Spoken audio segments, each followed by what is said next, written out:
sir. And, today I have the privilege bringing to you someone who definitely is part of the definition of success. I mean, this individual is not only a Millionaire Club member, but she's somebody who has actually touched the market within Legal Shield in a way that's never been done before in her own way. She's a network vice president of Northern California, $150,000 ring earner with the company. Without further ado, I'd like to bring on Miss Kai Deering. Miss Deering, are you there? Yes, I am. Wow, this is so cool. I love your technology, Jeffrey Lewis. This is awesome. Daniel Gonzalez, blazing a trail always. I'm trying to catch up with him. So what a pleasure to be here today. I'm excited. We're excited to have you. And I just thank you because I know you're busy out there building your business and doing things and saving families' dreams and getting them going. And so I'm going to jump right into it because I don't have a lot of time and I want to make sure I get as much as I can out of that interview. And so the first thing is one of the things that that stuck out to me when I read your profiles and I hear your story on stage, aside from the fact that you have an electric smile, you're beautiful and you're awesome with people, okay, is that, you said you were working a 60 to 80 hour a week job, right? When you first took a look at this. So here's the thing. It sounded like you were successful. If not, you were definitely doing a good job of not showing it. But I mean, 68 hours, you had to have a successful corporate job. And you saw Legal Shield. So this is a two-part question. First is, what made you say, Legal Shield is it? So that's the first question of that two-part question. What made you say Legal Shield is it when you were already committed to a 60 to 80 hour a week job?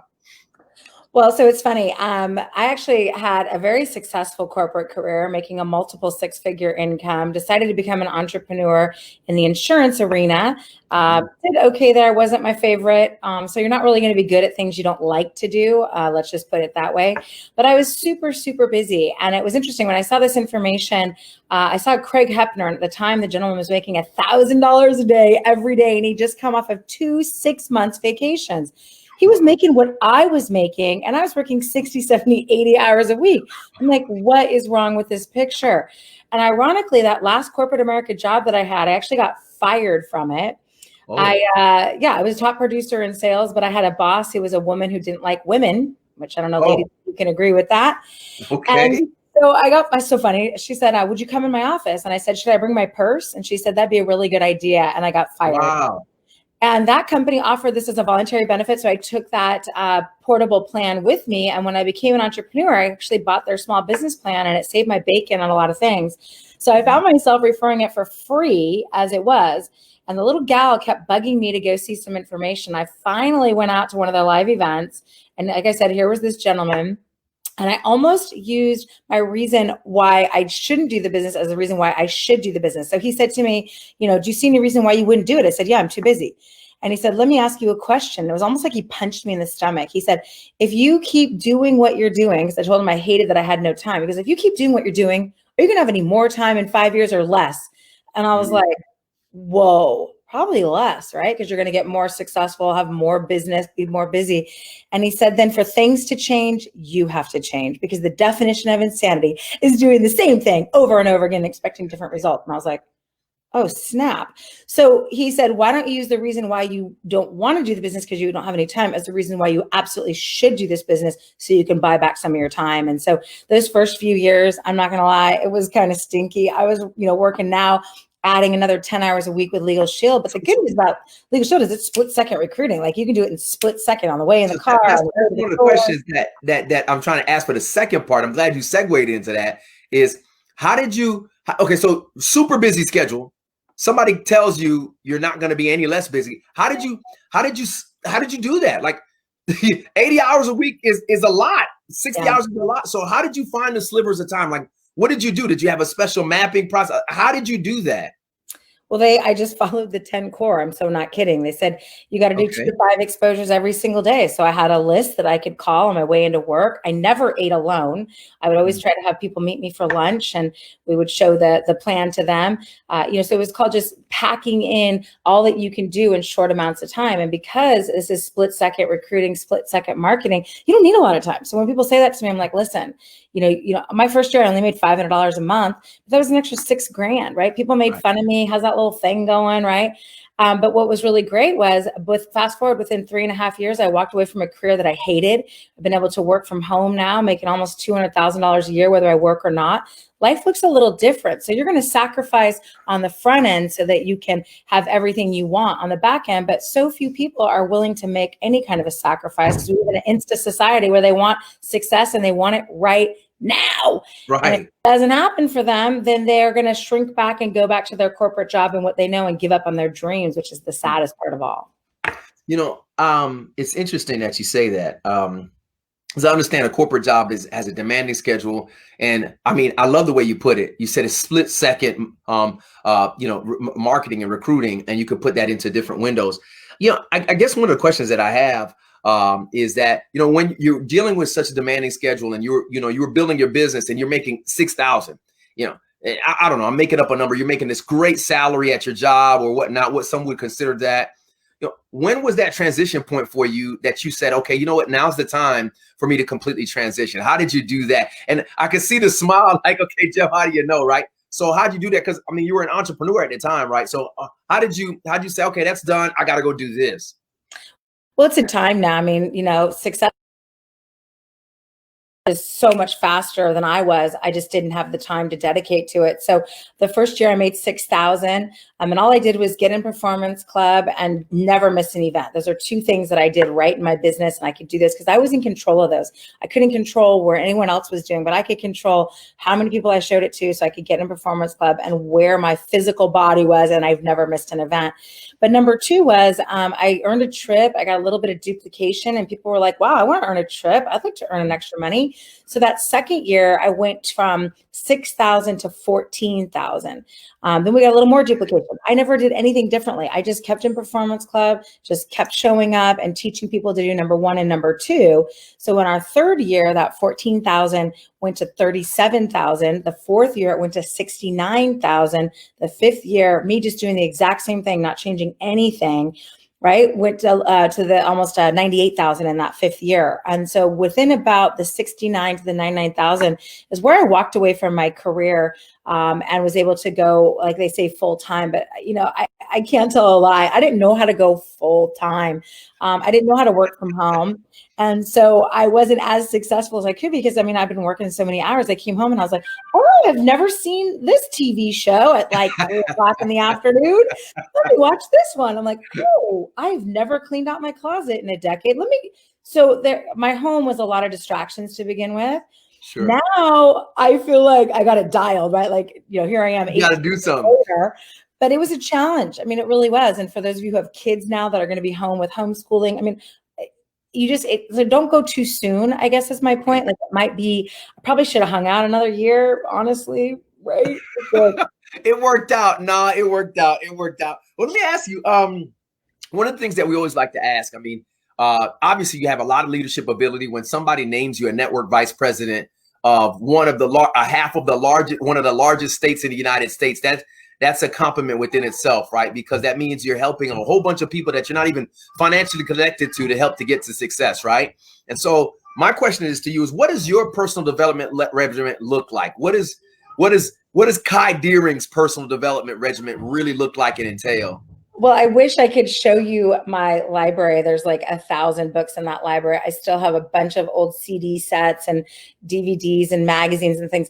I think that, we are all just in a personal development company that sells legal plans, quite frankly. And you got to work harder on yourself, as Jim Rohn says, than you do on your business, and everything else is going to work out. So today we were just talking about this today. So it's ironic that I usually read 2 books at one time. And then I'm also listening to podcasts constantly. I'm listening to Audibles all the time.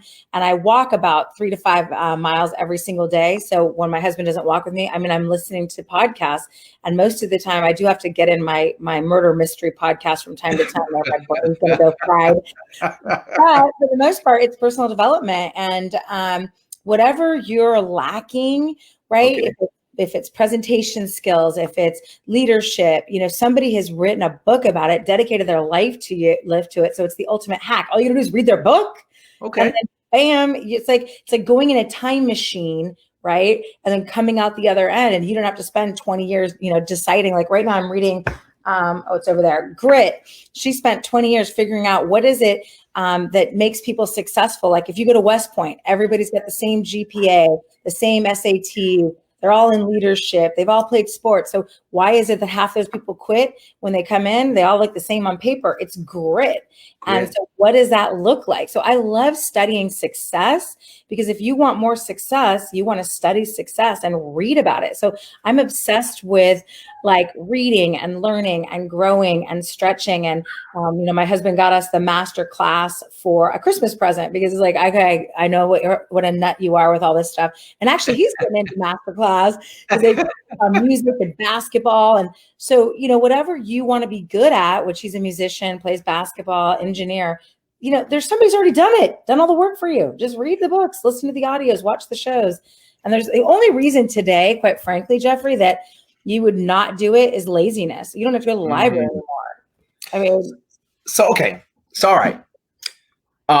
Clearly there's, the personal development that you do, it shines through you. I mean, obviously, whether you're on a professional track at one time or another, I mean, you to be able to accomplish all the things that you did, there had to be some personal leadership, and you continue to cultivate that.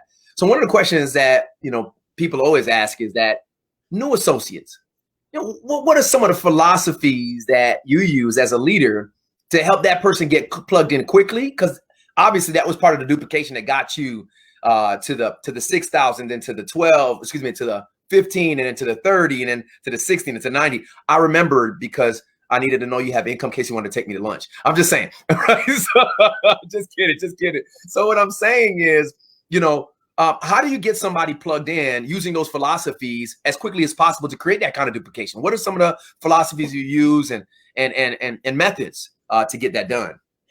Well, I mean, I got to be really careful because I really fall in love with people's potential, and I just want it sometimes more for them than they want it for themselves, whether it's, a brother-in-law or a friend, and it can really kind of knock you out when they don't do what you expect them to do. And so, Brian Carruthers always says, try not to drag your past into your future, meaning if you've had 10 duds that didn't do anything, you might be at the 11th that's going to do something. So don't bring that baggage there, just like you wouldn't bring baggage into a relationship. So I try to, look at everybody as a fresh slate. And I just get really excited for them. But I try not to rely on anyone. So I want everyone. I just try not to rely on any one person, so you don't get disappointed if they don't do what they're supposed to do. But at the end of the day, I want them as independent from me as quickly as possible. And that's one of the things that you want to share with them. You want to inoculate them, because not everyone's going to be for you. You're going to get your feelings potentially hurt here because, somebody's going to make fun of you or say boo. And so by inoculating them, you could say, listen, not everybody's going to be for you. Look at some of the most famous rebel rousers in the world. You look at somebody like Elon Musk. I mean, it's incredible that you look at his moon travel, space travel, right? He really wanted that astronaut community to get behind him, and they made fun of him. They said, no, you have no business doing this. You do cars. And he was really shocked by that, right? Because he thought that, wow, we're going to bring space to the average, everyday, middle-income Americans. And he was flabbergasted that they weren't behind him, that they thought he was an idiot, and they made fun of him and flat out told him to his face. Anytime you want to do something great in the world, somebody is going to be there to tell you you can't do it. And you know what you're going to have to use those haters for? You're just going to have to use them for fuel. Let it knock you out of the game for a couple hours, a couple days, whatever it takes, but dust yourself off and get back in the game. Because here's what I know is if what you're doing isn't stupid, which what we're doing is noble, it's an amazing opportunity, then who cares what everyone else thinks?